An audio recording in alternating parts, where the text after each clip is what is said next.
Hi guys, welcome to Whispered History. American history told slowly and quietly, one story at a time. Whispered History. In 1883, a health inspector walked into a single room on Mulberry Street and counted 12 people breathing the same air. Nobody in that room had ever seen a doctor. Nobody in that room expected to live past 40. And nobody in that room knew they were standing in what would become the most crowded square mile on the face of the earth. New York City in the 1880s wasn't the glittering skyline you picture when someone says Old New York. It was something rawer, something closer to the bone. Behind the mansions of Fifth Avenue, just a few blocks east, entire families were stacked on top of each other in airless tenements where sunlight never touched the floor. Children grew up never once feeling grass under their bare feet. Death moved through these streets the way weather moves through open country. Slow, patient, and impossible to outrun. By the middle of the decade, some blocks on the Lower East Side held more people per acre than any recorded place in human history, before or since. Not London, not Calcutta, not even the crowded ports of old China. New York, here. And almost nobody living today knows how close this city came to collapsing under its own weight. So what was it actually like to wake up in 1883 New York? To walk its streets, breathe its air, and try to build a life inside a city that was drowning in its own success? Before we step into that world together, I want to say something simple. This channel, Whispered History, exists for exactly this kind of story. The quiet, human truth, hiding underneath the history everyone thinks they already know. If you're the kind of person who likes falling asleep to a story that actually happened, somewhere back there in the dark of real American history, you're already home here. So settle in. Let the room go quiet. And if you'd like more nights like this one, staying close to the channel means you won't miss the next story waiting for you. Now, back to 1883. The city above ground was booming. Steel was rising. Fortunes were being built in single afternoons on Wall Street. But the city below that skyline, the one most history books skip past, was a different world entirely. Picture the number again. 12 people. One room. That wasn't an unusual case the inspector stumbled onto by accident. That was Tuesday. That was ordinary. By 1890, the 10th Ward of Manhattan held over 700 people per acre. To put that in a number, your body can actually feel.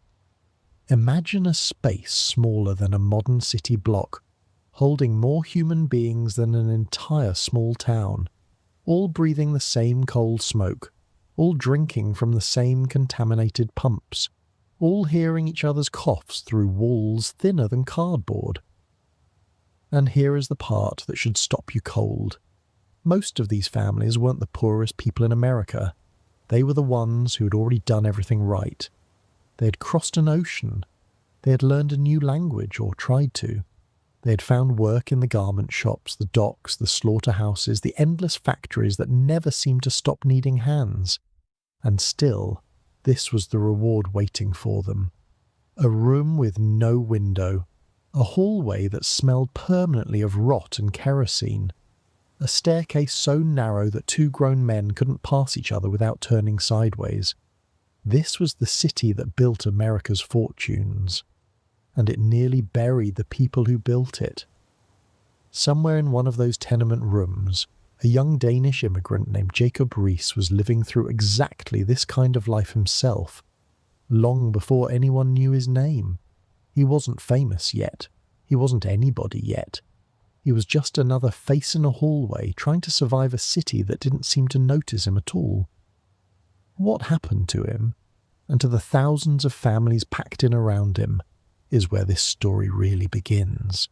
Because underneath the polished version of 1880s New York, the one with the elevated trains and the new electric lights, and the fortunes being made overnight, there was a second city. A hidden one. One that ran on darkness and silence and an exhaustion so deep it settled into people's bones and never fully left. Children as young as 7 work 12-hour shifts folding cigars or rolling artificial flowers, their small fingers raw and bleeding by the end of the day. Mothers boiled the same pot of water 3, 4, 5 times, stretching one meal across an entire family, and every single night, in nearly every tenement on the Lower East Side, someone lay awake listening to the sounds of the building around them, coughing, crying, arguing, praying, and wondered how much longer this could possibly go on before something broke. Something did break, eventually. But not in the way you might expect. It wasn't a riot. It wasn't a fire, though fires came often enough. It was something quieter, and in some ways more dangerous. A slow, creeping realization spreading through the wealthiest people in America that the city they had built on immigrant labor was becoming a place none of them could control. Disease didn't check your address before it spread. Cholera didn't care if you lived on 5th Avenue or Mulberry Street. And by the time the decade was ending, a small number of people, Jacob Riis among them, had started asking a question that terrified the powerful men running this city. What if the crowded, invisible world behind the tenement walls wasn't going to stay invisible much longer? What if someone showed the rest of America exactly what was happening, room by room, family by family, breath by breath? That question would eventually change more than just New York City. It would change how an entire country thought about poverty, about immigration, about who deserved to be seen and who didn't. But in 1883, none of that had happened yet. In 1883, it was just 12 people, 1 room, and a health inspector standing in the doorway, trying to understand how a city this rich could let so many of its own people live like this. So let's go back there together. Let's step past the doorway, into the hallway, up the narrow stairs, and into the world these families actually lived in. The sounds, the smells, the impossible closeness of it all. Because to understand what New York City really was in the 1880s, you can't just look at it from the outside. You have to walk inside it. You have to breathe the same air 12 people breathed in that one small room, and ask yourself the same question that Inspector must have asked himself, standing frozen in that doorway. How did it get this bad, and why did it take so long for anyone to notice? The first thing that hits you isn't the sight of the city, it's the smell. Coal smoke, thick and greasy, rolling low over the rooftops from 1,000 chimneys at once. Horse manure, packed into the cobblestone so deep that some streets had a permanent brown sheen no rain could wash away.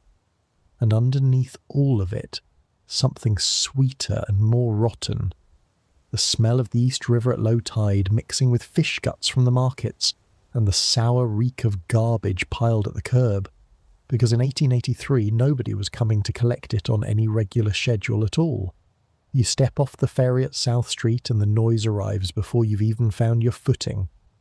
Hooves on cobblestone, cartwheels grinding, 100 different languages shouting over each other, Yiddish and Italian and Irish brogue and German, all tangled into a single roaring wall of sound. Peddlers push carts stacked with used clothing, tin pots, day-old bread. A boy no older than 9 darts between wagon wheels selling newspapers, his voice cracking as he shouts the evening headlines.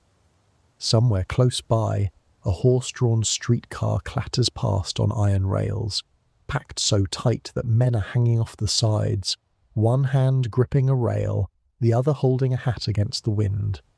Walk north toward the tenement districts, and the buildings start closing in around you like a hallway narrowing toward a door that never quite opens. 5 stories tall, most of them, brick, soot-stained, packed so close together that sunlight barely touches the ground floor even at noon. Laundry lines crisscross the space between buildings overhead, hundreds of them, shirts and sheets hanging heavy and damp in air too thick with coal smoke to ever really dry. Look up, and you'll see something strange. Narrow air shafts cut between buildings, dark vertical tunnels barely wide enough for a grown man to turn around in. These are supposed to bring light and air into the rooms behind them. Mostly they bring the sound of other people's lives. Coughing, crying children, a pot scraping against a stove 3 floors up. Push open a tenement door and the temperature changes before your eyes adjust to the dark. It's warmer in here and heavier, the air pressed down by too many bodies and not enough windows. A narrow hallway stretches back into the building, the wallpaper peeling in long curls, gaslight flickering weakly from a single fixture near the stairs. The stairs themselves are worn smooth in the middle, decades of footsteps wearing a shallow groove into wood that groans under every step. You climb, and with each floor the smell changes slightly. Boiled cabbage on the 2nd floor, something fried and oily on the 3rd, a baby crying behind a door on the 4th. By the time you reach the top floor, your legs ache and your lungs feel tight. The air thinner somehow, despite there being less space to fill it. A door opens into a single room, maybe 12 feet by 10, and this is where a family lives. All of them. Parents, grandparents sometimes, 5 or 6 children, and often a boarder too, a stranger paying a few cents a week just to sleep on the floor near the stove. One window, facing the air shaft, lets in a grey, filtered half-light that never quite becomes daylight. A single gas ring serves as the entire kitchen. A washtub doubles as a bathtub, a laundry basin, and sometimes a bed for the youngest child. At night, mattresses come out and cover nearly every inch of the floor, the family arranging themselves like puzzle pieces around the furniture, careful not to step on each other in the dark. What's remarkable is that most of these families weren't struggling because they'd failed at anything. They were doing exactly what they'd been told to do, working every hour a body could stand, and this was still the ceiling of what that effort could buy them. Outside, on the street below, life never really slows down, not even after dark. Gas lamps flicker on at dusk, casting pools of amber light every 50 feet or so, with long stretches of near total darkness in between. Men gather on stoops, smoking, talking low, watching the street. Women lean out of windows, calling down to children playing stickball in the gutter, using a broom handle and a ball worn nearly smooth. Somewhere a fiddle plays, thin and reedy, drifting out from an open window 3 floors up, and for a moment, just a moment, the noise of the street seems to soften around it. This was a city running on human muscle, mostly, and very little else. No elevators in these buildings, no indoor plumbing beyond a shared privy in the back courtyard, one for every 20 or 30 people, emptied irregularly by men whose job it was to haul the waste away by cart in the dead of night. No refrigeration, so food is bought daily, sometimes twice daily, from push carts and corner stores, because anything left overnight in the summer heat would spoil by morning. No real fire escapes yet, not the kind you'd recognise, which means a fire on the ground floor could trap an entire building's worth of families with nowhere to go but the roof. And no real understanding, not yet, of why disease moved through these buildings the way it did, why cholera and typhoid swept block by block through the tenements every summer like clockwork, while the same illnesses barely touched the mansions uptown. Somewhere in this world, in a room not so different from the one you've just walked through, that same young immigrant from Section 1, Jacob Rees, sat with a notebook, jotting down details most people walked past without seeing at all. The colour of the water in the courtyard well, the number of children sleeping in a single bed, the exact sound a tenement made at 3 a.m, when every family's private grief and private joy leaked quietly through walls too thin to keep anything in. He didn't know yet what he'd eventually do with those notes. He just knew that something about this world needed to be remembered, exactly as it was, before the people living inside it were forgotten entirely. This was New York City in the 1880s, not the postcard version, with its new electric streetlights and its grand hotels and its Wall Street fortunes rising by the hour, the real one. The one built on backs and stairwells and single rooms holding entire lives. The one where a family's whole world could fit inside 12 feet by 10. And somehow, against every reasonable expectation, still hold room for laughter, for music drifting through an open window, for a mother humming softly to a child too hot and too crowded to sleep. That world is still down there, underneath everything the city became, and once you've walked through it, once you've felt the weight of that air in your own chest, the postcard version of old New York never quite looks the same again. Most people believe the tenements of 1880s New York were simply about poverty. Poor people, packed into poor housing, in a poor part of a rich city. That's the story most textbooks tell, and it's not exactly wrong. But it misses the thing that actually made this era so dangerous, and so strange, and so hard for the people living through it to escape. The truth is, the tenements weren't an accident of poverty at all. They were a business model, and an extremely profitable one. Here's the part that should genuinely surprise you. Landlords in the tenement districts weren't losing money on these buildings. They were making some of the highest returns on real estate anywhere in New York City. A 5-story tenement crammed with families paying by the room could generate more profit per square foot than an elegant townhouse on Fifth Avenue. Owners understood exactly what they were doing. Divide a building meant for a dozen families into a warren of rooms for 60 or 80 people, charge each of them what felt like a small amount individually, and the sums added up to a fortune. Some of the very same men building libraries and donating to charity uptown were quietly collecting rent from buildings they knew full well had no working sewage, no fire escapes, and air shafts too narrow to move a single breath of fresh air. So the myth isn't that people were poor. They were. The myth is that nobody knew how bad it had gotten, and that the suffering was simply the unfortunate byproduct of a city growing too fast to keep up with itself. In reality, city inspectors had been filing reports on tenement conditions since as early as the 1860s. Doctors testified before city boards. Reformers wrote pamphlets. The information existed in black and white in filing cabinets across Lower Manhattan for decades before anyone with real power decided to act on it. The problem was never a lack of knowledge. The problem was that too many powerful people were profiting from the arrangement exactly as it stood.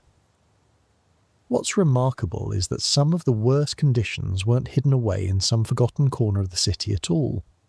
They existed practically in plain sight, a few blocks from where the wealthiest families in America ate dinner off imported china. A carriage ride of maybe 10 minutes separated a mansion on Fifth Avenue from a tenement where 12 people shared one room with no window, and most of that wealthy world simply chose not to look. There's another assumption worth breaking here too. The idea that these immigrant families were passive victims of their circumstances, simply enduring whatever was done to them. That's not the truth either. Tenement families organized.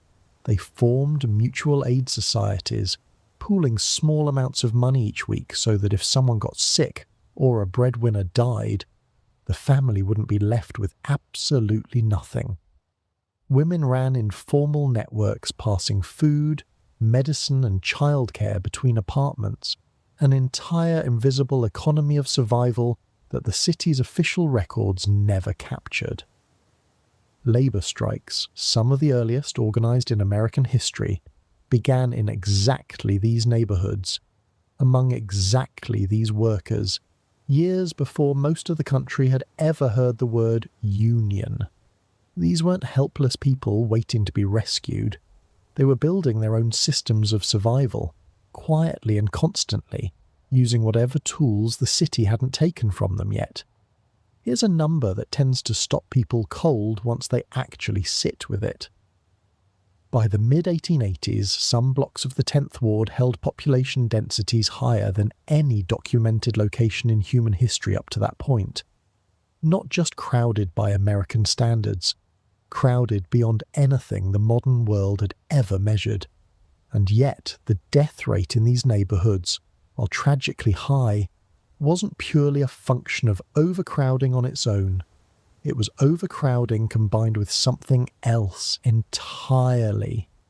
The near total absence of the sanitation infrastructure a population that size actually required.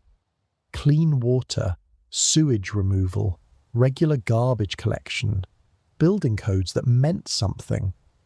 None of these things scaled up as the population did. The city grew its number of residents far faster than it grew the systems meant to keep those residents alive. This is where the story gets uncomfortable, in a way most retellings tend to skip past. Because it wasn't ignorance that caused this, it was choice. City officials knew building code violations were rampant. Landlords knew their buildings violated basic safety standards. Doctors knew exactly which streets would flood with cholera and typhoid each summer, almost like clockwork, because the pattern repeated so precisely year after year. And still, very little changed for decades, because the people suffering the consequences had almost no political power to demand otherwise. Many weren't citizens yet. Many didn't speak English fluently enough to navigate a bureaucracy built specifically to be difficult to navigate. And nearly all of them were working such long hours in such physically exhausting conditions that organising any kind of sustained political pressure felt almost impossible. So here's the myth, laid out plainly. Most people believe the tenements were simply the unfortunate result of too many immigrants arriving too fast for the city to properly house. But the truth is, the city had the knowledge, the resources, and even the legal authority to change these conditions years, sometimes decades, before it actually did. What it lacked wasn't understanding. What it lacked was enough political will, from people who had the power to act, and weren't the ones suffering the consequences of inaction.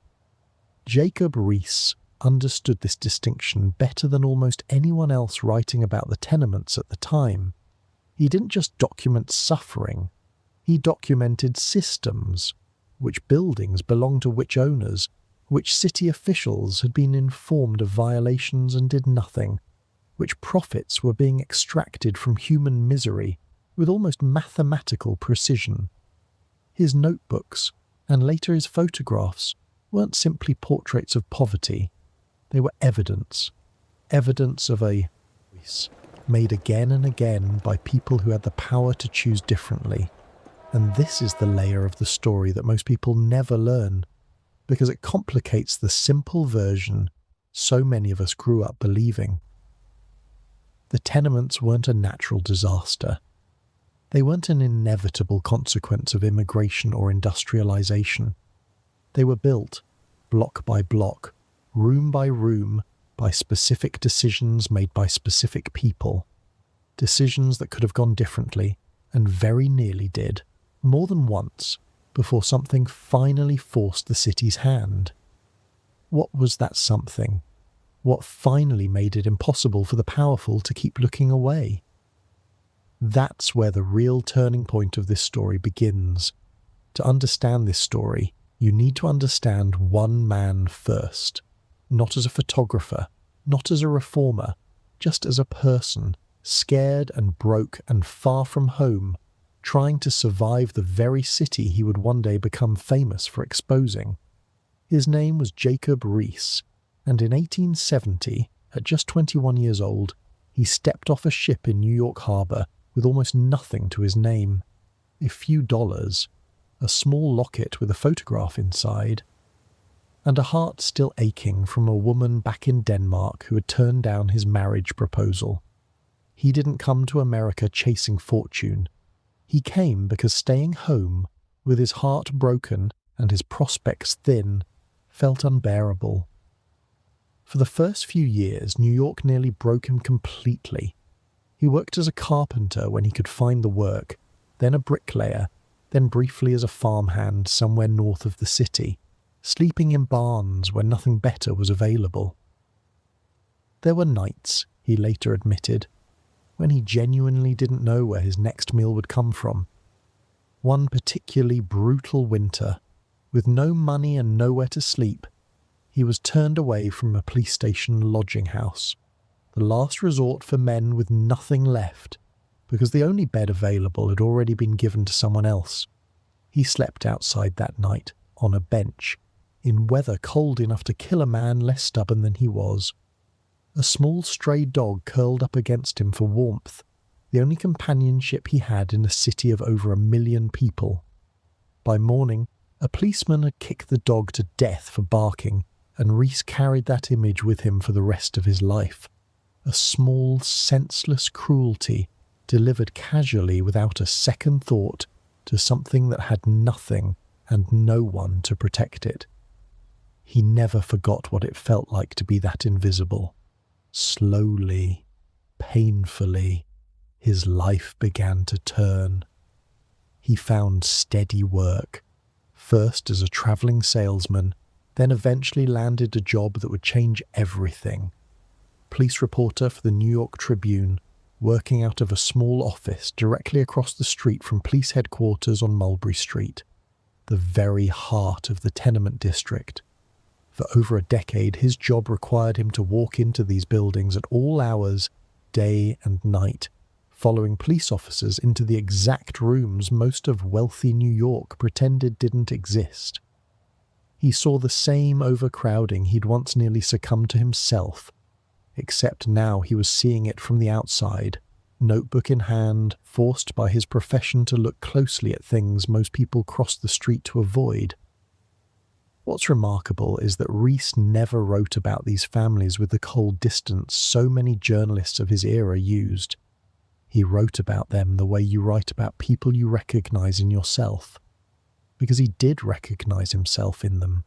He remembered exactly what it felt like to sleep somewhere you weren't supposed to be, to go a full day without eating, to feel the particular loneliness of being surrounded by 1 million people and mattering to none of them.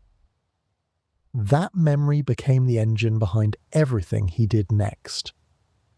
Around 1887, Reese discovered something that would change not just his own career, but the entire relationship between the American public and the poor living invisibly in their midst. Flash photography had just become practical enough to use indoors, in the kind of near-total darkness that filled most tenement rooms even at midday. For the first time, it became possible to walk into one of these rooms and capture, exactly as it existed, in a single frozen frame, the reality that words alone had never fully managed to convey to people who'd never set foot inside one. Reese began carrying a bulky camera and a pan of magnesium flash powder into tenement buildings at all hours, often with police escorts, because some of these buildings were dangerous even for a man who'd walked their halls for years. He'd knock on a door, sometimes at 2 or 3 in the morning, find a family asleep on the floor, a dozen bodies packed into a single small room, and detonate a blinding flash of light and smoke that woke everyone instantly, filled the room with acrid chemical smell, and, in one single frozen second, captured something no politician or wealthy donor could any longer pretend not to see. Some of these encounters were terrifying for the families involved. Imagine waking suddenly to smoke and light, and a stranger's camera pointed directly at your face, your children, your poverty laid bare in an instant with no warning at all. Reese knew this. He wrestled with it. But he believed, with a conviction that never seemed to waver, that the discomfort of being seen was smaller than the danger of remaining invisible. One particular night stayed with him more than almost any other. He entered a rear tenement on Bayard Street, one of the most notorious blocks in the entire ward, and found a family of 7 sharing a room barely large enough for 2 adults to lie down comfortably. An infant sick with fever lay wrapped in a thin blanket near the room's single cold stove.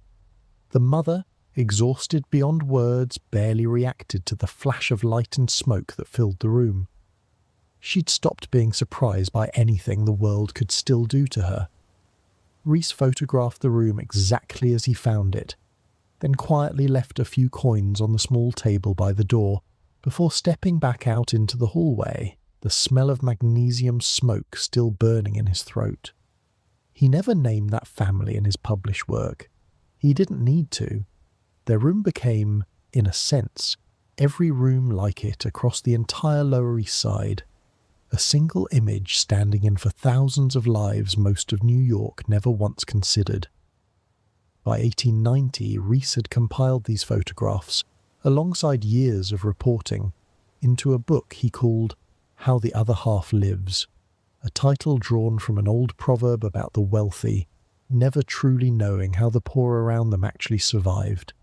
The book landed like nothing New York had seen before.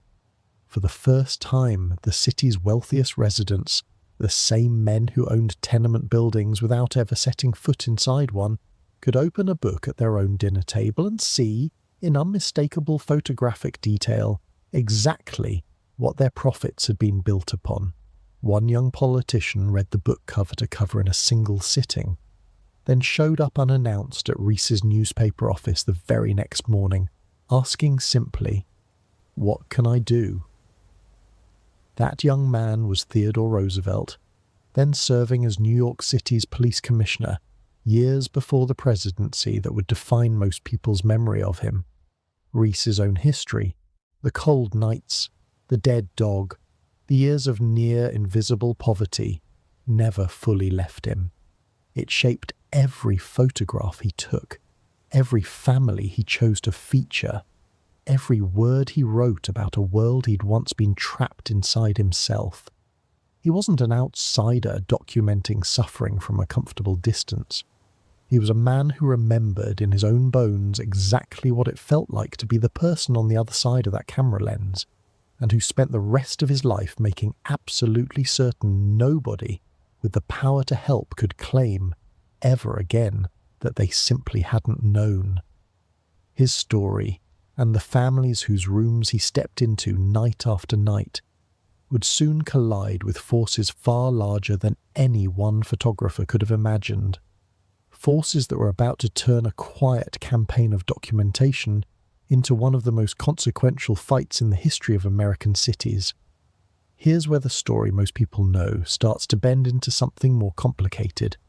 The easy version goes like this. Jacob Riis exposed the tenements, wealthy New York was horrified, reforms followed, and the city slowly got better. It's a satisfying shape for a story. Villain, hero, resolution. But history rarely holds still long enough to fit that shape, and this particular story is a perfect example of why.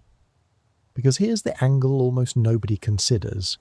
Some of the very same reformers pushing hardest for tenement reform also carried deeply prejudiced views about the immigrants living inside those buildings. Riis himself, for all his genuine compassion, wrote passages in How the Other Half Lives, describing Italian, Chinese and Jewish immigrants using language steeped in the ethnic stereotypes common to his era, language that reads, to modern eyes, as uncomfortable at best. He could photograph a starving family with real tenderness in one chapter, then describe an entire ethnic group in broad, dismissive terms just pages later.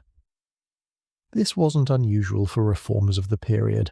Many believed they were helping the poor while simultaneously believing those same poor people were somehow less capable, less civilized, or less American than themselves. The compassion was genuine. So was the prejudice. Both existed in the same men, often in the same breath, and untangling one from the other is nearly impossible. This complicates the simple hero narrative considerably, and it should. because it raises an uncomfortable question worth sitting with. Can reform born partly from condescension still do real good? The tenements did improve, gradually, over the decades following Rees's work. Laws did pass, conditions did change, at least somewhat for at least some families. But the reformers weren't saints acting from pure altruism, and the immigrants themselves weren't simply grateful recipients of outside help. They were the ones who'd been organising, resisting and surviving long before any wealthy reformer ever walked into their neighbourhood with a notebook or a camera. Here's another layer worth considering, one that flips the entire narrative on its head if you sit with it long enough. The tenement reform movement wasn't purely about compassion for the poor. It was, in significant part, about fear. Wealthy New Yorkers weren't only troubled by the suffering in the tenements, they were terrified of what that suffering might eventually produce. Cholera outbreaks that started in the Lower East Side didn't stay in the Lower East Side. Disease travelled on delivery carts, on the hands of domestic servants who worked uptown by day and slept in tenements by night, on the very milk and produce sold in wealthy neighbourhoods. And beyond disease, there was a deeper anxiety running through the era, a fear of unrest, of the kind of desperate, overcrowded populations that history had shown, again and again, could erupt into riots, strikes, and violence when pushed too far for too long. The draft riots of 1863, just 20 years earlier, still lived in the memory of New York's wealthy class, a moment when the city's poor had turned their fury outward with devastating consequences. Tenement reform, in other words, wasn't purely a moral awakening. It was also, quietly, an act of self-preservation. Keep the poor from getting too sick, too desperate, or too angry, and the entire structure holding up the wealthy city above them stays standing. What's remarkable is how rarely this gets acknowledged in the popular version of this story. We like our reformers pure. We like Rees as simply the hero who exposed injustice out of the goodness of his heart. The truth, as usual, is messier and more human. Rees carried real compassion, genuine prejudice, and an acute understanding of what frightened wealthy New Yorkers enough to actually open their wallets, sometimes all three at once. His genius, in a strange way, wasn't just documentation. It was knowing exactly which combination of guilt, fear, and pity would actually move powerful men to act, when pure moral appeal alone had failed for decades. There's one more twist worth sitting with, and it's perhaps the most uncomfortable of all. Many of the very reforms that eventually passed, building codes requiring windows and fire escapes, regulations limiting how many people could occupy a single room, ended up displacing thousands of the same families they were meant to protect. Landlords, faced with the cost of bringing buildings up to new legal standards, often simply raised rents beyond what tenement families could afford, or abandoned buildings entirely rather than pay for renovations. Families who'd survived the worst conditions in the city sometimes found themselves evicted by the very laws written in their name, pushed further out into neighbourhoods with even less oversight, even less visibility, even less protection. Reform, in other words, didn't always mean rescue. Sometimes it simply meant the same suffering relocated somewhere the cameras hadn't found yet. This is the layer of the story that turns a simple morality tale into something closer to the truth of how change actually happens. Not through pure heroes defeating pure villains, but through a tangle of genuine compassion, self-interested fear, unconscious prejudice, and unintended consequences, all pushing against each other at once, slowly, imperfectly, producing something that was better than before, but never as clean or complete as the story we tell ourselves afterward. Jacob Rees himself seemed to sense some of this complexity, even if he couldn't fully articulate it in the language we'd use today.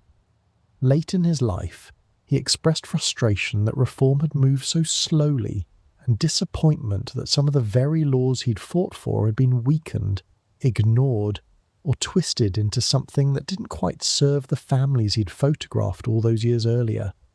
He never claimed to have fixed the tenements. He only claimed, and this much was true, that nobody could honestly say anymore that they hadn't known. So what does this mean for the families still living in those rooms as the 1880s gave way to the 1890s?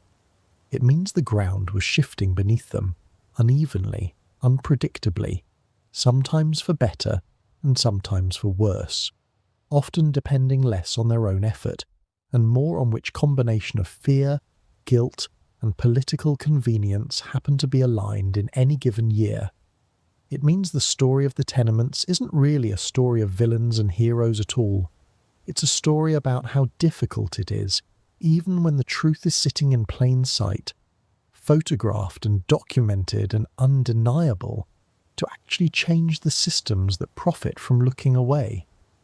And it's a story that was about to accelerate, faster and more dangerously than anyone inside those crowded rooms could have anticipated, as the pressures building beneath the surface of this city finally reached a breaking point nobody could ignore any longer. By 1888, something had shifted in the city, and it wasn't the kind of change anyone could point to on a map. It was pressure, the kind that builds slowly, invisibly, until it doesn't anymore. New York's population had exploded past 1.5 million people, more than double what it had been just 20 years earlier. And almost all of that growth had funneled into the same few square miles of tenement housing that were already stretched past their limits. The math had stopped working, if it had ever really worked at all.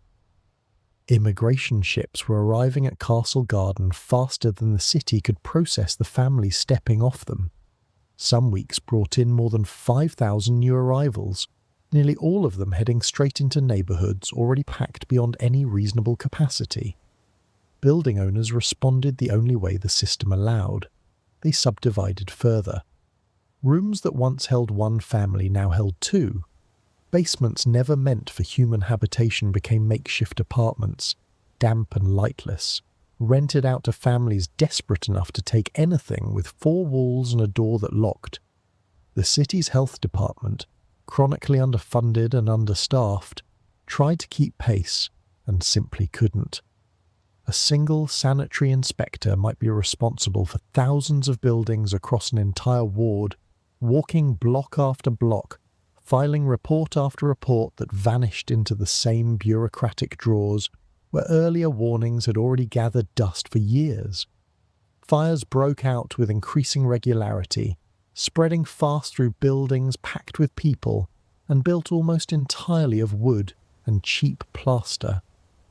One tenement fire on Elm Street in the winter of 1883 had already killed 12 people trapped above the second floor, unable to reach a functioning exit in time. It wouldn't be the last. And then came the summer of 1888, hot and airless, the kind of heat that turned tenement rooms into ovens and courtyard privies into something close to unbearable. Typhoid moved through the Lower East Side that summer with terrifying speed, jumping from building to building along routes nobody had mapped and nobody fully understood yet.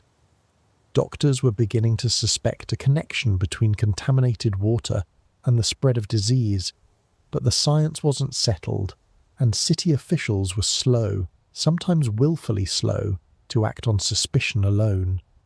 Children died first, and in the greatest numbers.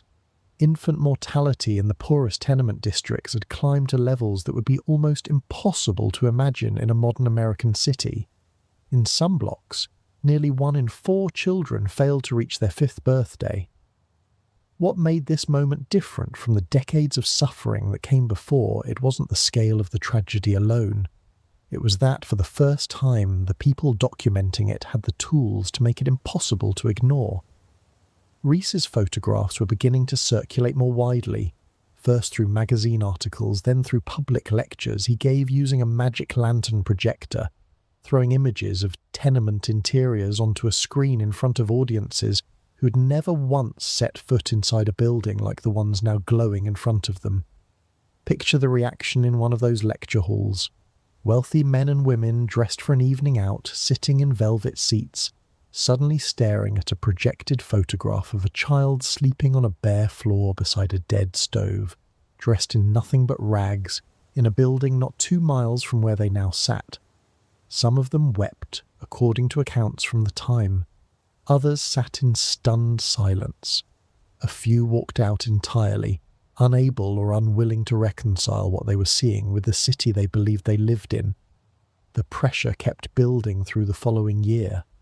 Newspapers, sensing a story their readers could no longer look away from, began sending their own reporters into the tenement districts, competing with Rees's growing reputation, and in the process, multiplying the exposure 100-fold. Church groups organised tours of the tenements, part genuine outreach, part something closer to spectacle. Wealthy congregants walking single file through hallways where families lived, staring, sometimes taking notes, before returning to their own comfortable homes uptown by evening.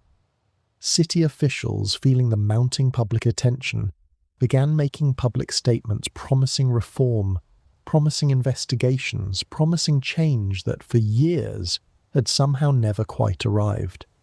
But here, the tension sharpens into something closer to real danger. Because as public awareness grew, so did resentment among some of the very landlords whose profits depended on the status quo remaining exactly as it was. Several prominent property owners began quietly organising against reform efforts, lobbying city council members, funding counter-narratives in friendly newspapers, suggesting that tenement conditions, while unfortunate, were simply the natural and temporary consequence of immigration and would resolve themselves over time without government interference. Some went further, hiring men to intimidate reform-minded inspectors or bribing officials to overlook violations that had already been documented in writing. The fight wasn't simply reformers against indifference anymore. It was becoming reformers against active, organised resistance from people with enormous financial incentive to keep things exactly as they were. Inside the tenements themselves, the families living through all of this had little patience left for lectures, magic lantern shows, or promises from officials who rarely returned. Small, informal protests began emerging, tenants banding together to refuse rent increases, sometimes successfully, sometimes met with swift eviction. A rent strike on Hester Street in the spring of 1889, one of the earliest organised tenant actions of its kind in the city's history, drew attention from labour organisers who recognised something significant taking shape. Ordinary tenement residents discovering that collective refusal carried a kind of power individual suffering never could. It didn't win everything. Many of the strikers were evicted within weeks, but it planted something that wouldn't be undone. The realisation, spreading slowly through neighbourhood after neighbourhood, that the people living in these buildings weren't as powerless as the system had always assumed.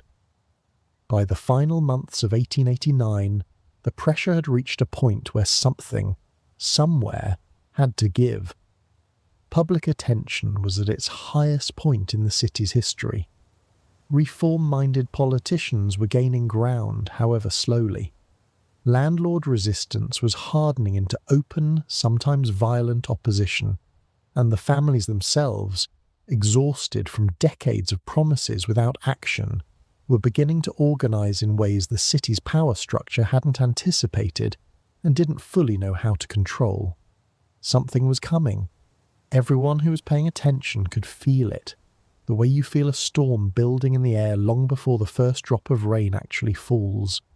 What none of them could have predicted was exactly how that pressure would finally break, or how completely it would reshape not just the tenements themselves, but the entire relationship between the American public and the invisible poverty living in its midst. To understand what was really happening beneath the surface of this fight, you have to follow the money. And in New York City in the late 1880s, the money led somewhere most people never expected. It led straight into City Hall. Tammany Hall, the political machine that had controlled New York City government for decades, wasn't simply indifferent to tenement conditions. In many cases, its own members were profiting directly from them. Here's the part most retellings leave out entirely. A significant number of city aldermen, building inspectors, and even judges either owned tenement properties themselves or received regular payments from landlords in exchange for looking the other way. The system had a name among people who understood how it worked. They called it the rent, though it had nothing to do with what tenants paid. It meant the steady flow of bribes moving upward from landlords to inspectors, from inspectors to their supervisors, all the way up through a chain designed so that no single person ever had to feel fully responsible for the conditions everyone knew existed. An inspector might walk into a building, note a dozen violations on his official form, then quietly accept an envelope from the building's owner before leaving, the violations never making it into any report that might actually trigger consequences. This wasn't rare corruption. By some accounts from reformers of the era, it was closer to the ordinary operating procedure of how the tenement districts were managed for years at a time. What's remarkable is how openly this system operated, hidden in plain sight from the very officials meant to be enforcing the law. Tammany Hall's leadership understood something simple and, in its own way, coldly rational. The immigrant families crowded into these buildings represented votes, reliable votes, delivered through neighbourhood ward bosses who provided small favours, occasional aid, and a sympathetic ear in exchange for political loyalty come election day. Keeping those families dependent on the machine's goodwill, rather than empowering them to demand better housing through their own political power, served Tammany's interests directly. A tenant who owed his job, his emergency coal delivery, or his cousin's release from a minor legal trouble to a ward boss was a tenant far less likely to organise against the very system providing those small mercies. The suffering wasn't simply tolerated. In a quiet, unspoken way, it was useful. There's another layer beneath even this one, and it involves the building industry itself. Tenement construction had become, by the 1880s, an enormously profitable and highly organised business, with its own trade associations, its own lobbying efforts, and its own relationships with the architects and builders who designed these structures. The infamous dumbbell tenement design, named for its narrow, pinched shape when viewed from above, had actually won a design competition in 1879, sponsored by a magazine looking for a model tenement that satisfied minimum legal requirements, while maximising the number of rentable rooms per lot. Read that again. The very design responsible for some of the worst overcrowding and worst ventilation in the city's history was the winning entry in a contest explicitly meant to solve the problem. It technically complied with the letter of existing housing law while completely defeating its spirit. A pattern that would repeat itself again and again as reform laws passed and builders found new ways to satisfy minimum requirements without meaningfully improving anyone's actual living conditions. So who knew what, and when? City health officials had data going back decades, clearly showing the connection between tenement overcrowding and mortality rates. This wasn't a mystery waiting to be solved. It was documented, filed, and largely ignored. Landlords knew precisely which safety violations existed in their buildings, because many of them had received formal citations for the exact same violations, sometimes for years running, without ever correcting them. Tammany officials knew the bribery system existed, because many of them were personally receiving payments as part of it. And ordinary tenement families knew, in the most immediate and physical way possible, exactly how dangerous and desperate their living conditions had become, because they were the ones breathing that air, climbing those stairs and burying children lost to diseases that thrived in exactly these conditions. The only people who could genuinely claim ignorance were the wealthy New Yorkers living uptown, insulated by geography and social class from ever needing to see what their own city had become just a short carriage ride away. And even that ignorance, as Rees's work was beginning to prove, was becoming a choice rather than an accident. Here's where the hidden machinery gets even more uncomfortable to examine closely. Some of the reformers pushing hardest for tenement law, changes had financial connections to alternative housing developments, model tenements built slightly outside the worst districts, marketed as humane alternatives while still generating healthy profits for their investors. This doesn't mean the reform impulse was entirely cynical. Many reformers genuinely believed improved housing could be both morally right and financially sustainable. But it does mean the fight over tenement reform wasn't simply a battle between greedy landlords and selfless advocates. It was a much messier contest between competing business interests, each claiming the mantle of reform while pursuing, at least in part, their own financial advantage. By 1890, this hidden machinery was beginning to strain under its own contradictions. Tammany Hall's control depended on keeping tenement conditions bad enough that families remained dependent on the machine's small mercies, but not so catastrophically bad that public outrage forced reforms the machine couldn't control or profit from. That balance was becoming impossible to maintain. Rees's photographs, magic lantern lectures, and growing newspaper coverage were pushing public awareness past the point where Tammany's usual strategies of quiet management and selective bribery could contain it. Landlords, meanwhile, found themselves caught between the immediate profits of maintaining overcrowded buildings and the growing legal and reputational risk of being publicly named as the owner of a building featured in Rees's increasingly famous photographs. What emerges from all this isn't a simple story of a few bad actors exploiting an otherwise functional system. It's a picture of an entire interlocking structure, political, financial, and social, built specifically to allow the suffering in the tenements to continue generating profit and political power for those at every level of the chain, while ensuring that responsibility for the actual conditions never landed squarely on anyone's shoulders. Everyone could point to someone else. The landlord could blame the tenant for overcrowding his own apartment with boarders. The inspector could blame budget constraints from the city. The alderman could blame the landlord. And the whole system could keep grinding forward year after year, precisely because no single person ever had to feel personally responsible for what was happening in those rooms. Jacob Riis's genius, and it was a genuine kind of genius, was refusing to let that diffusion of responsibility continue. His photographs didn't just show suffering in the abstract. They named specific buildings, specific streets, specific patterns of neglect that could be traced back to specific owners and specific officials, making the machinery of the system visible in a way it had never been forced to be visible before. That visibility was about to collide directly and unavoidably with the interests of some of the most powerful men in New York City. And what happened next would determine whether this hidden system could survive being seen at all. Inside the tenements themselves, none of the politics mattered as much as one simple daily question. How do you keep your family alive until tomorrow?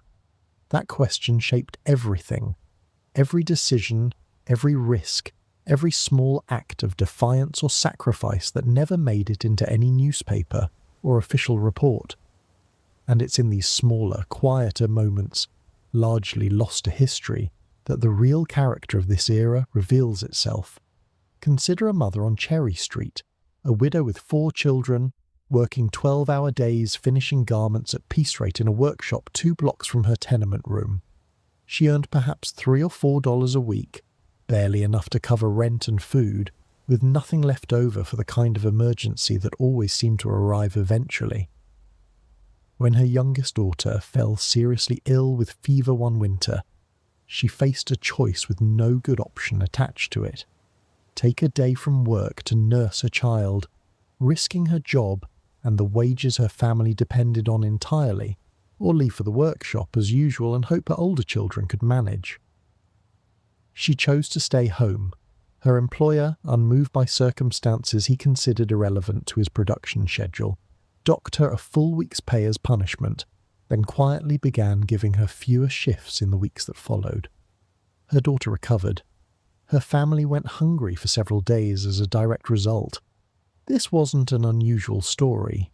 It was one version of a choice repeated in thousands of tenement rooms every single winter, women weighing their children's survival against their family's ability to keep eating, with no safety net beneath either option. And yet, alongside stories like this one, something else was happening too. A quiet, persistent refusal to simply accept things as they were. Mutual aid societies, formed along ethnic and neighbourhood lines, grew increasingly sophisticated during these years. Italian, Jewish, Irish, and German immigrant communities each built their own networks, pooling small weekly contributions into funds that could cover a funeral, a doctor's visit, or a few weeks of rent during unemployment. These weren't formal institutions with buildings or paid staff. They were often organised around a single trusted person in a building or block, someone who kept careful mental track of who had contributed, who needed help, and who could be trusted to pay it forward when their own turn came. This informal economy of survival never appeared in any city ledger or landlord's rent roll, but it was, in its own way, one of the most sophisticated financial safety nets operating anywhere in the city, built entirely by people the official economy considered too poor to matter. Return, for a moment, to Jacob Riis, whose own path through this world had shaped everything he did next. By the late 1880s, Riis had begun using his growing public platform not just to document suffering, but to advocate directly for specific achievable changes. A park here, a school there, a specific building condemned and its families relocated to something marginally more livable. One case stayed with him for the rest of his career. A rear tenement on Gotham Court, among the most notorious buildings in the entire ward, had been cited for violations more than any other structure in the city, and yet somehow continued operating packed with families year after year. Riis photographed it repeatedly, wrote about it in article after article, and eventually brought Theodore Roosevelt himself, then serving as police commissioner, on a late-night walk through its hallways. Roosevelt, according to accounts from those present, emerged from that building visibly shaken, having witnessed conditions he later described as worse than anything he'd previously imagined existed within his own city's limits. Within weeks, the building was finally condemned. It represented, at the time, one of the first tangible victories connecting Riis's photographic evidence directly to concrete government action. But the victory came with an uncomfortable cost attached. Dozens of families living in that building suddenly found themselves without housing at all, the condemnation happening faster than any relocation plan could be arranged. Some ended up in equally overcrowded buildings a few blocks away. A few, with nowhere else to turn, spent several nights in city-run shelters that were themselves barely fit for human habitation. This was the uncomfortable truth running underneath even the genuine victories of this era. Progress and displacement often arrived in the very same breath. Amid all this, ordinary acts of courage kept surfacing, rarely recorded, almost never celebrated at the time. A young Italian immigrant named Antonio, working as a building superintendent on Mulberry Street, began secretly keeping his own written records of every safety violation he witnessed, every bribe he saw an inspector accept, every promise made and broken by the building's absentee owner. He risked his job, and quite possibly his safety, sharing those records eventually with a reform-minded city investigator, knowing full well his employer would fire him instantly if the connection were ever discovered. He was, in fact, fired within the year, on a fabricated pretext that fooled nobody. But his records became part of the evidence eventually used to force safety improvements across several buildings owned by the same landlord. He never sought public credit for it. He simply believed, as he reportedly told the investigator, that somebody needed to write down the truth, because the people in charge of the official record clearly weren't going to. There was heartbreak too, plenty of it, moving alongside every small victory. A father on Baxter Street, desperate to move his family out of a particularly dangerous building after a fire had already claimed 2 neighbouring families the previous winter, worked double shifts for months trying to save enough for a deposit on a marginally safer apartment 3 blocks away. He nearly succeeded.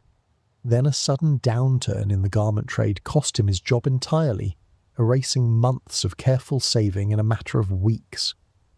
His family remained in the same dangerous building for another 2 years, until a fire eerily similar to the one that had frightened him into action in the first place finally did claim the lives of his 2 youngest children.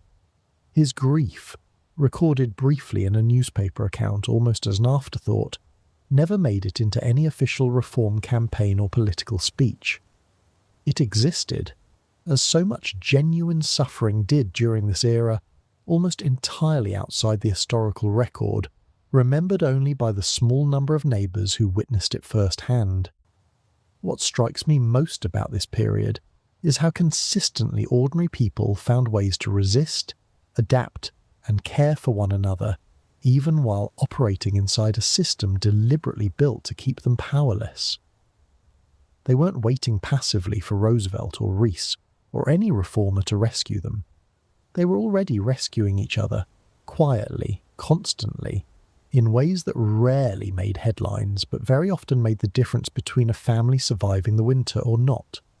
And it was this same quiet resilience, multiplied across tens of thousands of families throughout the tenement districts, that would eventually provide the moral and political foundation for reforms far larger than anyone in 1890 could have fully anticipated. What none of them knew yet was how directly their own struggle was about to reshape the entire country's understanding of poverty itself, or how the walls of the world they'd built to survive inside would soon become the blueprint for changing cities across America. Here's a fact that might unsettle you more than anything else in this story so far. Right now, in this exact moment, there are apartments in New York City illegally subdivided into rooms, rented out to more people than they were ever built to hold. Not decades ago, now. Housing inspectors in the Bronx, Queens, and parts of Brooklyn still discover basement units and converted closets rented out as bedrooms, sometimes to entire families, in buildings never legally zoned for that kind of density. The details have changed, the core problem hasn't. Consider this.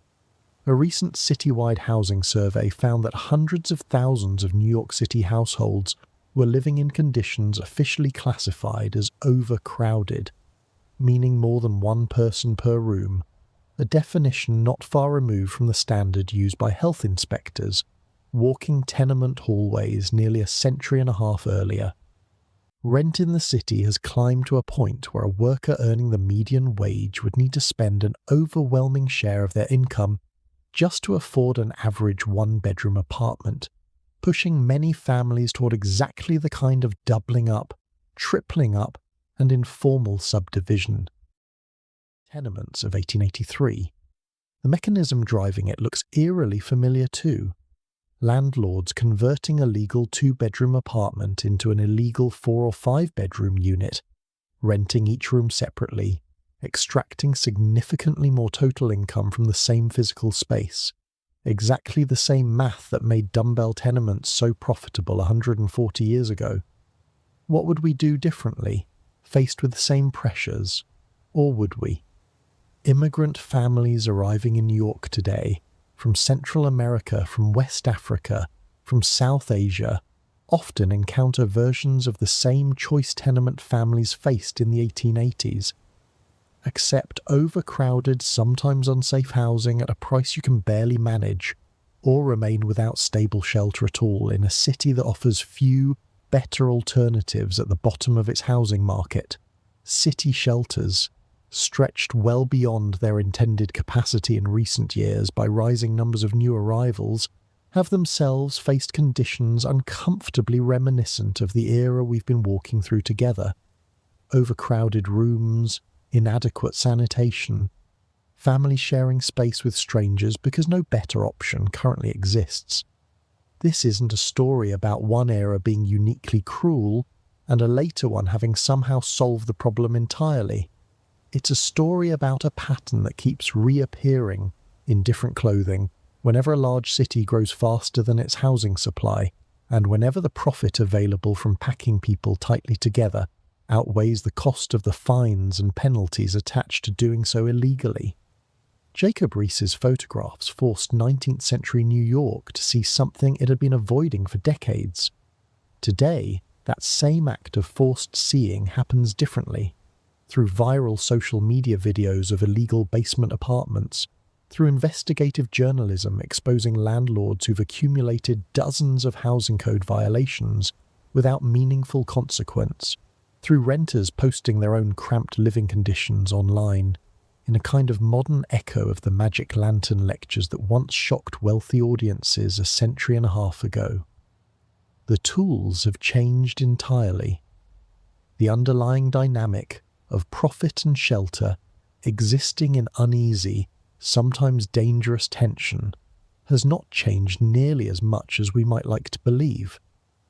What's remarkable is how closely today's housing advocates echo language used by reformers in Riis's era, sometimes without even realising the parallel. Calls for stricter enforcement against illegal subdivisions, arguments about whether displacement caused by code enforcement helps or harms the very families it's meant to protect. Debates over whether housing is fundamentally a market commodity or a basic human necessity the market alone cannot be trusted to provide fairly. These aren't new arguments. They're the same arguments, largely unresolved, that filled New York City Council chambers in 1890, dressed now in the vocabulary of a different century. So when you walk past a converted basement apartment today, or read a headline about illegal subdivided housing uncovered in an outer borough, you're not looking at something entirely new.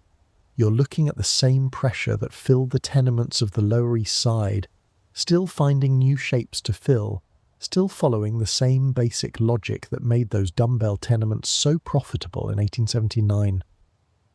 The question Riis's photographs forced 19th century New Yorkers to confront hasn't disappeared. It's simply waiting, patiently, for each new generation to decide whether they'll look closely enough to see it, or whether, like so many wealthy New Yorkers before them, they'll find it easier to simply look away. Because the honest, uncomfortable truth is this: the tenements never fully disappeared. They just learned, over 140 years, to become a little harder to photograph.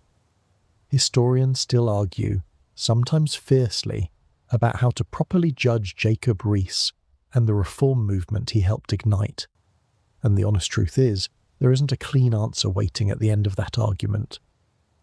One side of this debate holds Riis up as a genuine hero, a man who used the emerging technology of his time to force an indifferent public to confront suffering it had spent decades successfully ignoring.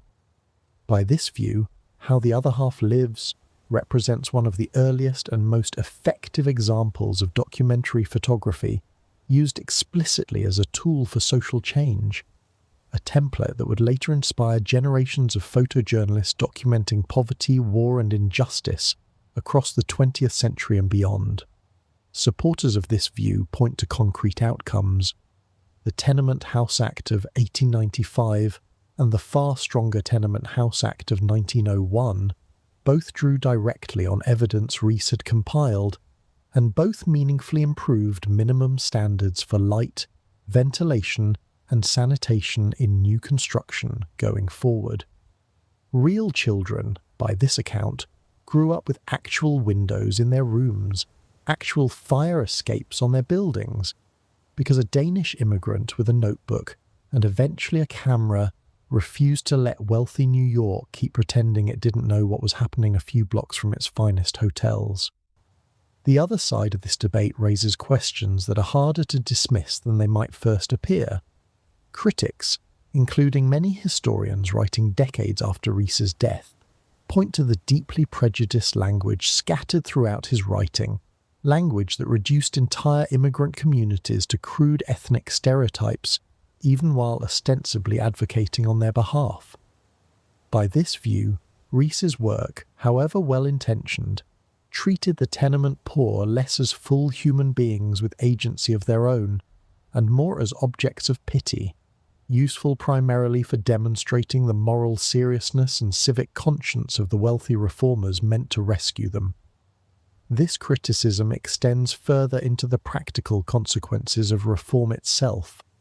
Some historians argue that tenement laws, however well-meaning, often produced exactly the kind of displacement described earlier in this story, pushing already vulnerable families out of condemned buildings and into housing markets with even less oversight, without providing the resources or support needed to make that transition survivable.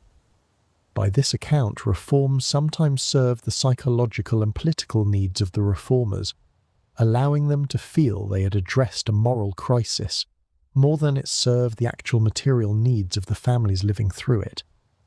There's a third position in this debate too, one that tries to hold both of these truths simultaneously, without fully resolving the tension between them.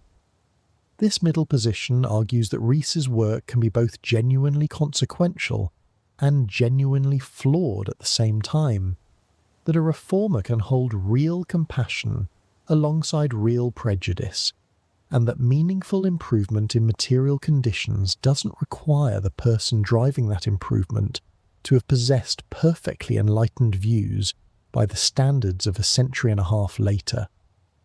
By this account, judging historical figures purely by whether they meet modern standards of sensitivity risks obscuring the actual measurable difference their work made in the lives of real families, while judging them purely by their concrete achievements risks excusing genuinely harmful attitudes simply because they happen to produce some good alongside them.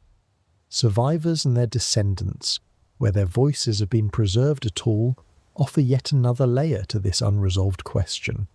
Some family histories passed down through generations remember Rees's intervention with genuine gratitude, crediting a specific building condemnation or safety improvement with directly saving a relative's life. Other family histories remember instead the trauma of displacement, of being photographed without real consent in moments of profound vulnerability, of feeling exposed and humiliated by a stranger's camera rather than helped by it. Both of these responses, sometimes existing within the very same family's oral history, suggest that Rees's impact wasn't a single, uniform experience. It varied enormously depending on which specific building you lived in, which specific landlord owned it, and which specific consequences followed from the attention his work eventually brought. There's also genuine historical disagreement about how much credit Rees personally deserves, versus how much belongs to the broader network of reformers, tenant organisers, and ordinary families whose own resistance and organising had been building pressure for decades before his book appeared. Some historians argue that Rees has received a disproportionate share of credit in popular memory, largely because his work was uniquely visual and therefore uniquely memorable, while the quieter, less photogenic organising done by immigrant mutual aid societies and early tenant unions has been comparatively erased from how this story usually gets told.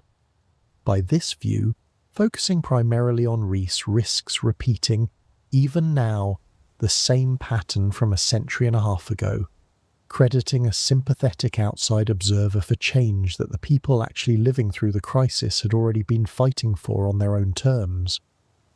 And finally, there's a debate that extends well beyond Rees himself, into how we understand the entire relationship between visibility and justice.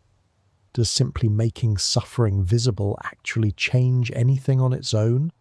Or does meaningful change require visibility paired with sustained political organising, legal enforcement, and economic pressure sustained over years or decades? Rees's photographs undeniably shocked wealthy New Yorkers in the moment they were first displayed. But shock, as many historians note, tends to fade. The tenement laws that eventually passed took years of continued pressure from multiple directions and multiple movements, long after the initial shock of Rees's book had worn off for most of its original readers. This raises an uncomfortable question relevant far beyond this one story. When we witness injustice today, does the simple act of witnessing create obligation, or does obligation only arrive through the harder, slower work that usually follows witnessing, work that rarely gets photographed nearly as memorably? There isn't a clean resolution to any of this, and perhaps there shouldn't be. Rees was neither a simple hero nor a simple villain. He was a deeply flawed man who nonetheless helped force real, measurable change in the lives of families whose suffering the wealthiest city in America had spent decades finding excuses to ignore. The families themselves were neither passive victims waiting for rescue, nor untouched by the genuine material improvements that reform, however imperfectly, eventually delivered. And the reforms themselves produced real benefit and real harm, sometimes to the very same families, sometimes in the very same year. What remains, 140 years later, is a question worth sitting with rather than answering too quickly. When does exposing suffering actually help the people suffering? And when does it simply comfort the people doing the exposing? History doesn't offer a tidy verdict on Jacob Riis. It offers instead an invitation to hold complexity without collapsing it into something simpler and more comfortable than the truth actually was. Whatever the unresolved debates about Riis himself, the structural changes that followed his work reshaped American cities in ways that still exist, quietly, in building codes and housing laws across the entire country today. The Tenement House Act of 1895 was the first significant legislative response, requiring fire escapes on existing buildings and establishing minimum standards for light and ventilation in new construction going forward. It was, by most historians' assessment, a modest and imperfect first step, full of loopholes that builders exploited almost immediately. But it established something that hadn't existed before in any enforceable form: the principle that a city government had a legitimate role in regulating the basic safety of housing, even when that regulation cut directly against a landlord's profit. The far more consequential law arrived 6 years later. The Tenement House Act of 1901 effectively outlawed the construction of new dumbbell tenements entirely, mandating wider air shafts, indoor plumbing in every unit, and independent fire escapes on every building going forward. This law didn't simply adjust the existing system, it fundamentally changed what a legal apartment building in New York City was allowed to look like, and the ripple effects extended far beyond the 5 boroughs. Cities across the country, watching New York's example, began adopting similar housing codes over the following 2 decades. Chicago, Boston, Philadelphia, and eventually smaller industrial cities throughout the Midwest and Northeast passed their own versions of tenement reform, often citing Riis's photographs directly in the legislative debates that led to their passage. By 1905, a newly created tenement house department in New York City employed hundreds of inspectors specifically tasked with enforcing these new standards, a dramatic expansion from the single overwhelmed department that had existed just 2 decades earlier.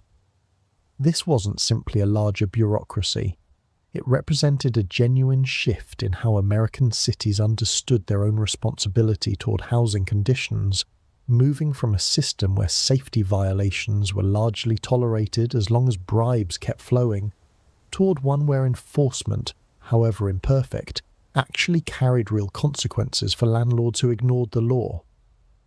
Building violations that once disappeared into a filing cabinet now, at least some of the time, resulted in genuine fines, mandated repairs, or in the most severe cases, condemnation of buildings deemed too dangerous for continued habitation. The human impact of these changes, while impossible to measure with perfect precision, was substantial and lasting. Infant mortality rates in New York's tenement districts, which had remained catastrophically high through the 1880s and into the early 1890s, began a steady, measurable decline in the decades following these reforms, a decline that public health historians attribute in significant part to improved ventilation, cleaner water access, and reduced overcrowding in newly regulated buildings. Fire deaths, once a near constant hazard in tenement districts, dropped considerably as mandatory fire escapes and stricter building material standards took hold across the city's housing stock. These weren't abstract statistical improvements. They represented thousands of specific children who grew up in rooms with actual windows, thousands of families who survived building fires that, a generation earlier, might have claimed their lives entirely. The reforms also reshaped the relationship between journalism and social change in America more broadly, establishing documentary photography and investigative reporting as legitimate and powerful tools for forcing political accountability. Rees's methods directly inspired a generation of reformers and journalists who followed him, muckraking writers who would go on to expose corruption in the meatpacking industry, unsafe conditions in factories, and political corruption in city governments across the country during the following 2 decades. The template Rees established, combining vivid first-hand documentation with direct political advocacy aimed at specific, achievable legislative goals, became a model that social reform movements would continue using well into the following century, adapted eventually for radio, then television, then digital media, but built on the same fundamental insight Rees had discovered in those dark tenement hallways. That visibility, properly aimed, could force change that moral appeal alone had failed to achieve for decades. Beyond housing law specifically, this era also accelerated the broader development of American social work as a distinct profession. Organizations dedicated to housing reform, public health, and immigrant assistance multiplied throughout the 1890s and into the early 1900s, staffed increasingly by trained professionals rather than the occasional wealthy volunteer conducting an afternoon tour of the tenements. Settlement houses, modelled partly on examples from England but adapted specifically to address conditions Rees and others had documented, established a permanent presence in immigrant neighbourhoods, offering childcare, education and legal assistance in ways that began to formalise the kind of mutual aid immigrant communities had already been providing themselves for decades, though not always with full acknowledgement of that earlier work. The progressive era that followed, spanning roughly from the 1890s through the 1920s, drew heavily on the momentum this tenement reform movement had generated. Child labour laws, workplace safety regulations and public health initiatives across the country, all built, in various direct and indirect ways, on the precedent established by tenement housing reform. The basic principle that government held legitimate authority to regulate private property and private business in the interest of public welfare, a principle bitterly contested throughout the 1880s, had become by the 1910s a widely accepted feature of American governance.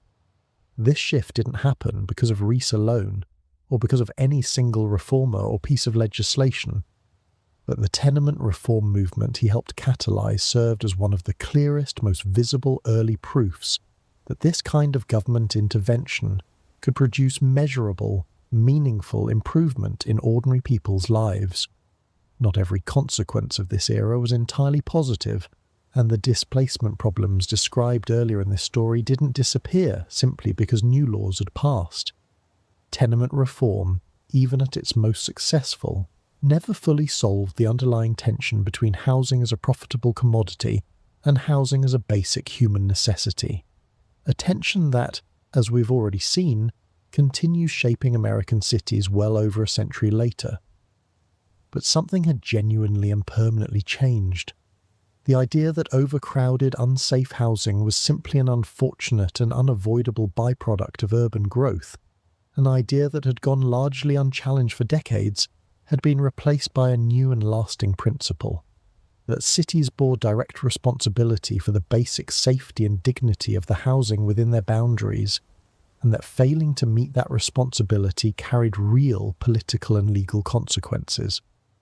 That principle, imperfect and unevenly enforced as it has remained across the following century, traces its clearest American origin back to a handful of tenement rooms on the Lower East Side of Manhattan, and to the stubborn, uncomfortable work of forcing a wealthy city to actually look at what it had been avoiding for far too long. Change this size doesn't happen to a city all at once. It happens slowly, in the accumulation of 1,000 small adjustments, until one day the place barely resembles what it used to be. By the 1910s, the physical texture of the Lower East Side had genuinely started to shift. New buildings rising to replace condemned tenements followed the requirements of the 1901 law almost without exception. Wider air shafts letting actual daylight reach rooms that would once have stayed permanently dim. Indoor plumbing, once a luxury reserved for wealthier buildings uptown, gradually became a baseline expectation rather than an exception worth remarking on. The old dumbbell tenements didn't vanish overnight. Many remained standing for decades, grandfathered in under laws that applied primarily to new construction. But the newer buildings rising around them told a different story, one where the calculus of profit and human safety had been forced, at least partially, into better balance. The families themselves transformed too, in ways both visible and quiet. Second-generation children, born to immigrant parents who'd arrived with almost nothing in the 1880s, grew up in a city that offered them opportunities their parents had never had access to. Public schools, expanded significantly during these decades, gave children of tenement families a path toward literacy and eventually toward professions their parents could barely have imagined for themselves. Some of these children became teachers, nurses, small business owners, entering a widening American middle class their parents' generation had been almost entirely excluded from. Others became the very reformers, inspectors, and social workers who continued the work Rees and his contemporaries had started, carrying forward first-hand memory of exactly what these buildings had once been like from the inside. Antonio, the building superintendent introduced earlier, who'd risked his job documenting corruption on Mulberry Street, eventually found new work with one of the city's expanding tenement inspection offices, hired in part because his intimate first-hand knowledge of exactly how landlords concealed violations made him uniquely effective at finding them. He spent the following 2 decades of his career walking the same neighbourhoods where he'd once lived, no longer powerless against the system that had once threatened his livelihood, but now equipped with genuine legal authority to enforce the very standards he'd once watched being violated with impunity. He never spoke publicly about his earlier dismissal, or the personal risk he'd taken years before. But colleagues who worked alongside him later described a man who inspected buildings with unusual, almost personal thoroughness, as though every violation he uncovered settled some private account from his own past. Jacob Rees himself changed considerably over these same years, moving gradually from journalist and photographer into something closer to a full-time public advocate, lecturing widely, advising city officials, and eventually working directly alongside Theodore Roosevelt, when Roosevelt's political career carried him from police commissioner to governor, and eventually to the presidency. Rees never fully escaped the contradictions embedded in his own worldview. He continued, throughout his life, to hold views on race and ethnicity that reflected the prejudices common to his era, even as he continued fighting genuinely and consistently for the material welfare of the very communities he sometimes described in dismissive terms. This contradiction never fully resolved itself, in him or in the movement he helped build. It simply became part of the complicated inheritance later generations of reformers would have to reckon with, learning to separate the genuine, measurable good someone's work accomplished from the genuine, real harm embedded in how they sometimes understood the people they were trying to help. The city's institutions transformed alongside its people. The tenement house department, initially treated with suspicion and open hostility by landlords, accustomed to decades of lax enforcement, gradually became an accepted permanent feature of how New York City operated, its inspectors no longer routinely bribed into silence the way their predecessors had been throughout the 1880s. This didn't mean corruption disappeared entirely.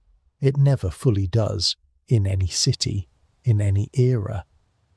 But the scale and normalcy of it shifted meaningfully, from a system where bribery was simply how things worked, to one where it remained a persistent problem but was no longer the unquestioned default.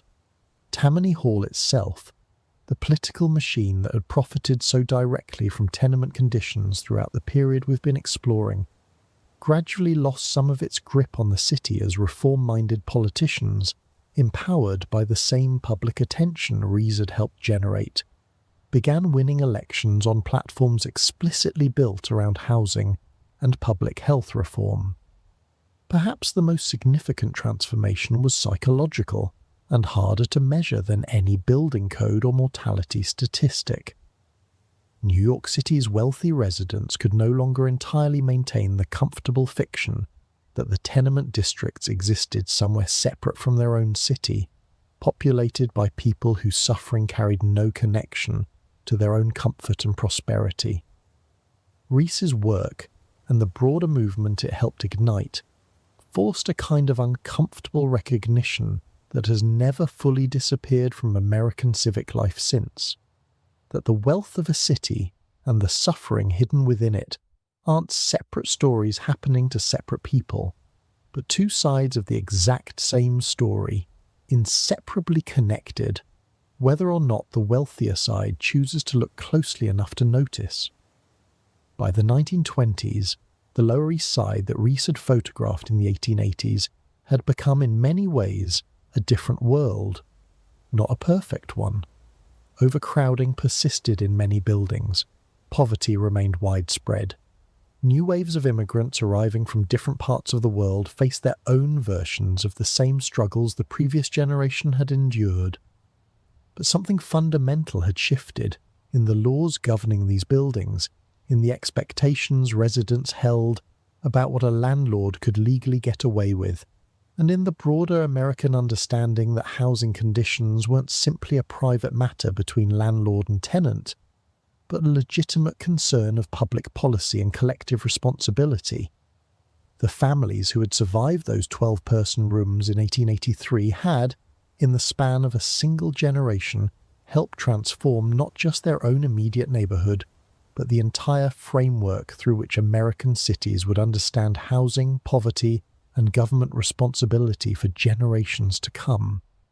They hadn't set out to change the country. They had simply refused to stop surviving, organising and demanding better. One rent strike, one mutual aid payment, one photograph, one small act of documented courage at a time, until the accumulated weight of all that quiet persistence finally became impossible for the powerful to ignore.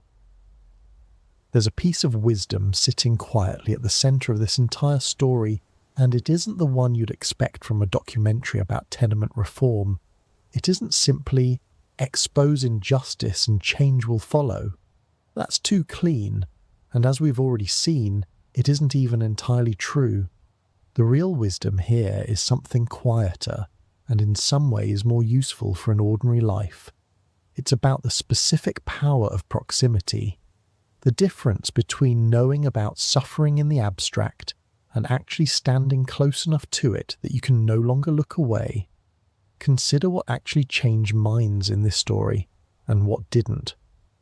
Decades of health department reports, filled with statistics about mortality rates and overcrowding, sat largely ignored in city filing cabinets. The information existed, the numbers were accurate, and almost nobody with power to act on them bothered to. What changed things wasn't better data.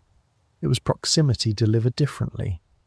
A photograph that put a wealthy man's own eyes inside a room he'd never otherwise have entered. A magic lantern lecture that made an entire audience sit for one uncomfortable hour, close enough to a child suffering that distance and denial stopped being possible. This is worth sitting with. because it applies far beyond tenement housing. Most of us don't fail to act on injustice because we lack information about it. We fail to act because the information stays comfortably abstract, a statistic rather than a face, a distant fact rather than something we've actually stood close enough to feel. What's remarkable is how consistently this pattern shows up across completely different eras and completely different problems. Statistics about hunger rarely move people the way a single specific story about one hungry child does. Numbers about climate displacement rarely land the way a photograph of one flooded home does. Data about a crisis somewhere far away rarely creates the same obligation as a first-hand account from someone who was actually there. This isn't a flaw in human reasoning to be corrected. It might simply be how human empathy actually works. We're built to respond to specific individual faces far more powerfully than we respond to aggregate suffering, however severe that suffering happens to be in reality. Rees understood this instinctively, decades before anyone had a name for it. He didn't lead with statistics.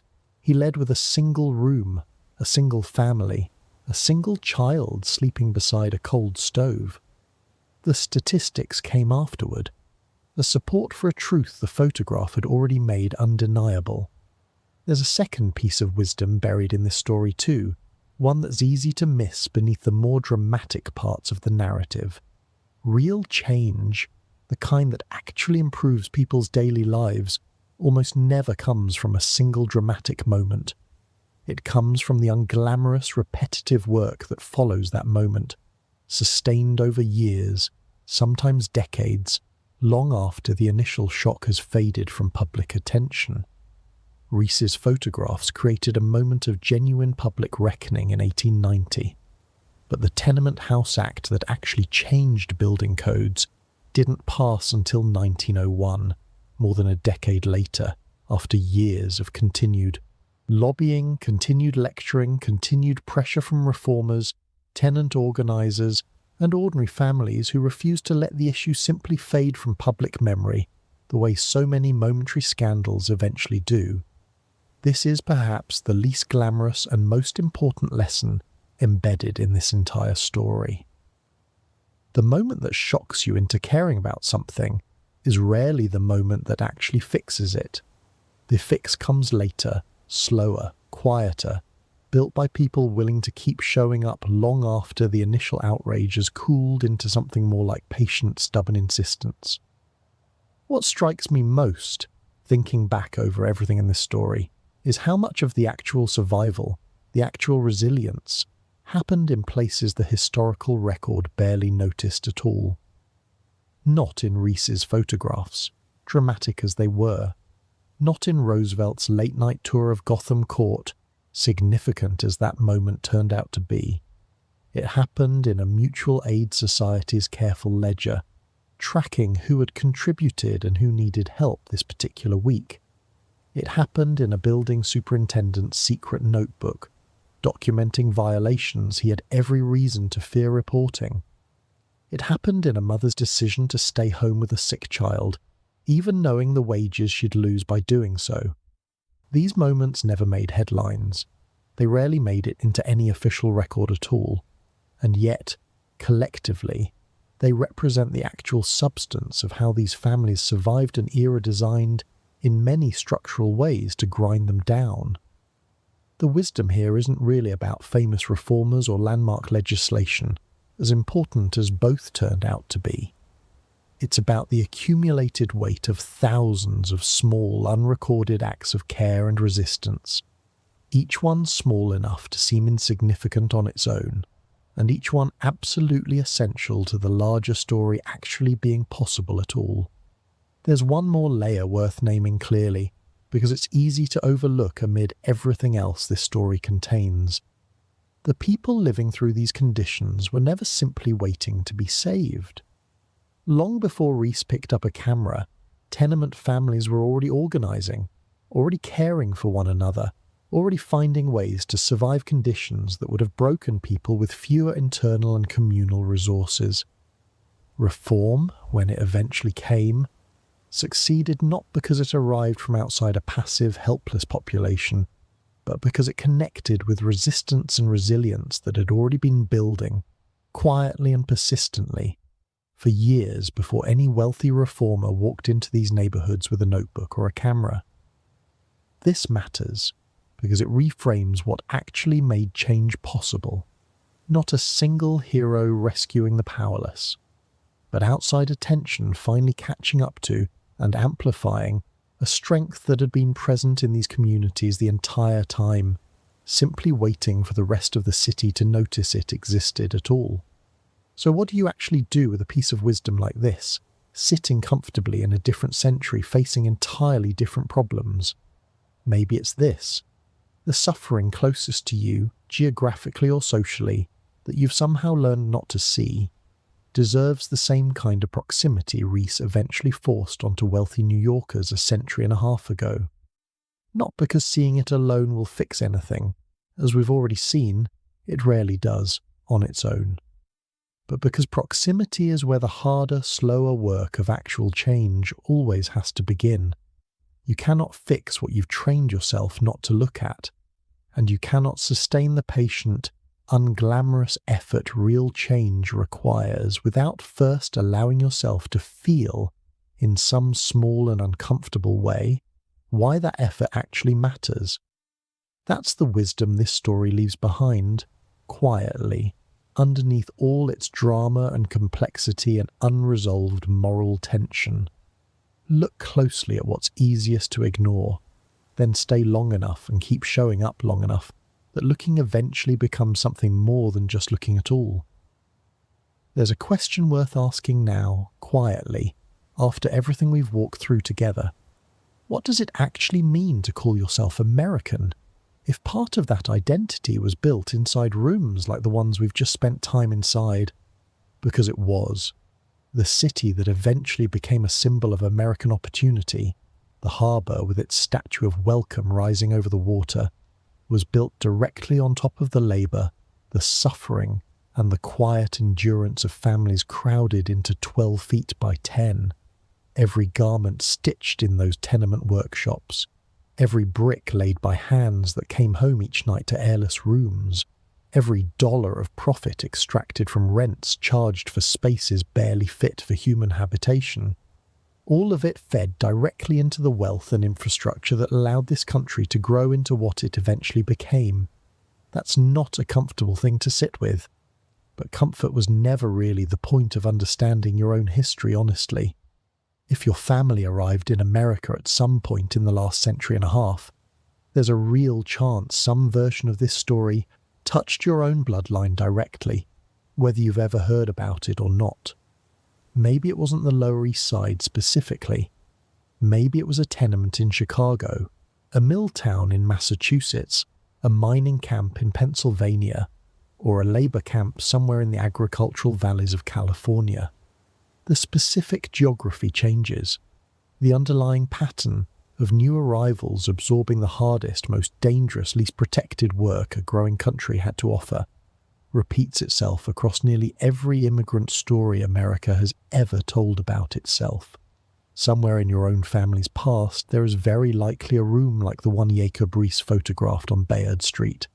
A room where someone you're connected to, by blood, or simply by the shared inheritance of being American, once lay awake at night wondering whether tomorrow would be survivable at all. What strikes me most, sitting with this story now, is how much of what we consider ordinary American life today exists because people in exactly these conditions refuse to accept them as permanent. The 40-hour work week, safety regulations in the buildings where we live and work, the basic expectation that a landlord cannot simply ignore conditions dangerous enough to threaten a tenant's life. None of these things existed as guaranteed rights in 1883. They exist now, however imperfectly enforced, because families with almost no power at all found ways to organise, resist and demand something better, generation after generation, until enough of that pressure finally reshaped the laws governing this country. We tend to think of American freedom and opportunity as something simply given, embedded in the country's founding documents and handed down intact. But so much of what actually makes daily life livable here was fought for, slowly and painfully, by people whose names never made it into any textbook, working from exactly the kind of powerless position the families in this story occupied. There's something worth asking yourself here too, gently, without needing to arrive at a tidy answer. When you walk past someone today living in conditions this country has decided collectively to look away from, are you responding any differently than wealthy New Yorkers did in 1883, before Rees forced his photographs into their field of vision? This isn't meant as an accusation. It's simply an honest question, the kind this story seems built to leave behind. Distance from suffering has always been easier to maintain than proximity to it, in every era, including this one. The tenements taught 19th century New York that lesson.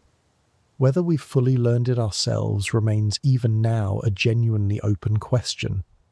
Perhaps the deepest thread connecting this story to who we are today is this. America has never actually been a country that automatically extends dignity and safety to everyone within its borders equally.